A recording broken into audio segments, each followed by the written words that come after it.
అందరికీ సాయిరాం బంగారు. మనవళ్ళు, మనవరాళ్ళు, పిన్నలు, పెద్దలు అందరికీ సాయిరాం నాన్న. బాగున్నారా?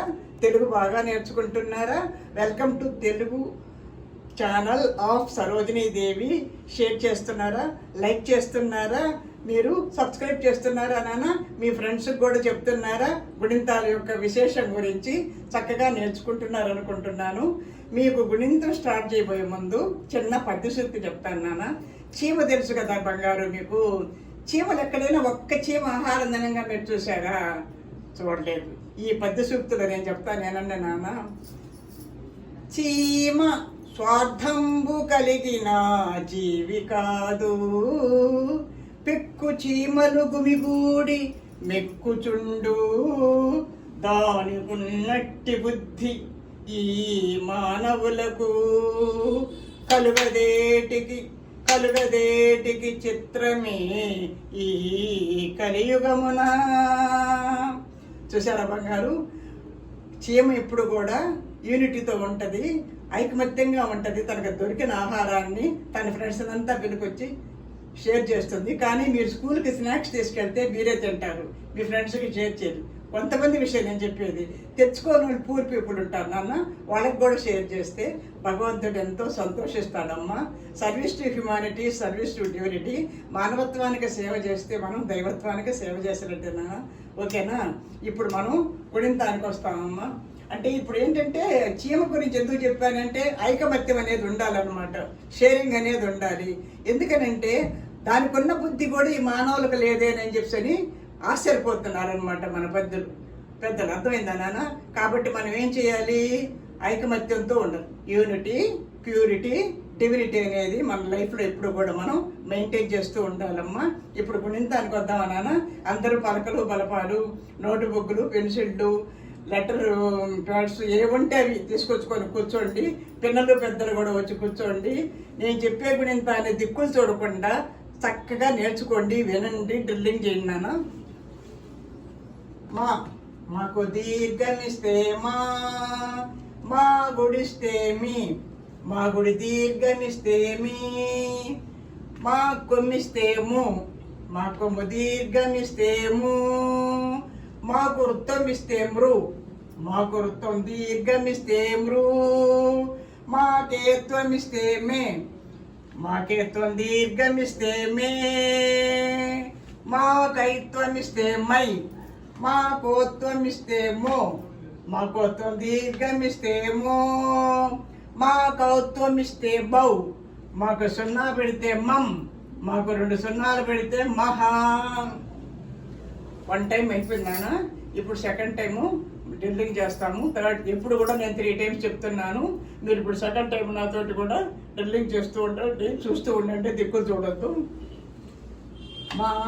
మాకు దీర్ఘమిస్తే మా గుడిస్తే మీ, మా గుడి దీర్ఘమిస్తే మీ, మా కొమ్మిస్తేము, మా కొమ్ము దీర్ఘమిస్తేము, మాకు వృత్తం ఇస్తే మృ, మాకు వృత్తం దీర్ఘమిస్తే మృ, మాకేత్వం ఇస్తే మే, మాకేత్వం దీర్ఘమిస్తే మే, మాకైత్వం ఇస్తే మై, మాకోత్వం ఇస్తే మో, మాకోత్వం దీర్ఘమిస్తే మో, మాకౌత్వం ఇస్తే మౌ, మాకు సున్నా పెడితే మమ్, మాకు 2 సున్నాలు పెడితే మహా.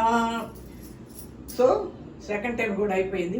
థర్డ్ టైం ఆనందంగా, హ్యాపీగా, ఎంతో చక్కగా మనం డ్రిల్లింగ్ చేసుకోవాలి నాన్న. నాతోటి పలకండి మీరు కూడాను.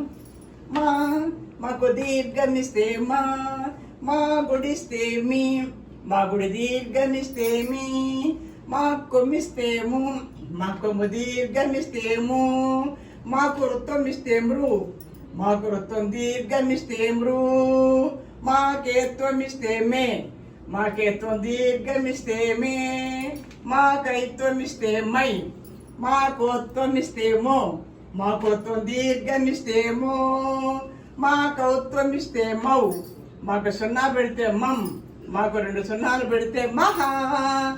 సో మనం మా గుడిలో నేర్చుకున్నాము, చక్కగా డ్రిల్లింగ్ చేసుకున్నాము. మీరు తప్పనిసరిగా దీన్ని ఇంపోర్షన్ లాగా రాసుకుంటూ ఉండండి. తప్పనిసరిగా మీరు తెలుగులో ముందుంటారు నాన్న. మీకు ఇప్పుడు పద్యశక్తి చెప్పాను కదా నాన్న, ఒక చిన్న నీతి కథ చెప్తాను, ఓకేనా? శంకరాచార్యులు మీరు పేరు వినే ఉంటారు నాన్న. శంకరాచార్యులు గారి దగ్గర శిష్యులు 4 ఉండేవాడు. వాళ్ళు స్వామికి దగ్గర విద్య అభ్యసిస్తూ ఆయనకి సేవ చేసుకుంటూ ఉండేవాడు. వాళ్ళల్లో ఒక్కడ మాత్రము సేవ చేసేవాడు కాదు. అంటే సేవ చేసేవాడు కాదనంటే చదువు సేవ చేసేవాడు కాదు, కానీ గురు సేవ చేసేవాడు అనమాట. చదువు కూడా ఒక సేవే కదా. ఆయన గురువు గారి బట్టలు తీసుకెళ్ళి నదికి తీసుకెళ్ళి ఉతికి ఇసుక తిన్నెల మీద ఆరవేసి మడతేసి చక్కగా గురువు గారికి అందజేసేవాడు. మిగతా శిష్యులు ఆయన చూసి చదువు రాదు ఏమి రాదు, ఎంతసేపు గురు సేవ చేసుకుంటూ ఉంటాడు, ముద్దోడు అట్టా ఇట్టా అని అనేవాడు. అవన్నీ అబ్బాయి పట్టించుకునేవాడు కాదు. గురుసేవే తనకి కావాలని చెప్పి గురుసేవే ప్రాముఖ్యతగా ఎంచుకొని గురుసేవలోనే లీనమైపోయి గురుసేవలోనే తన జన్యం చేసుకుంటాడు. ఒకసారి ఏమొస్తుందంటే ఉప్పినలాగా వస్తుంది ఆ నది దగ్గర. బట్టలు ఆరేసి ఉంటాడు పాపం.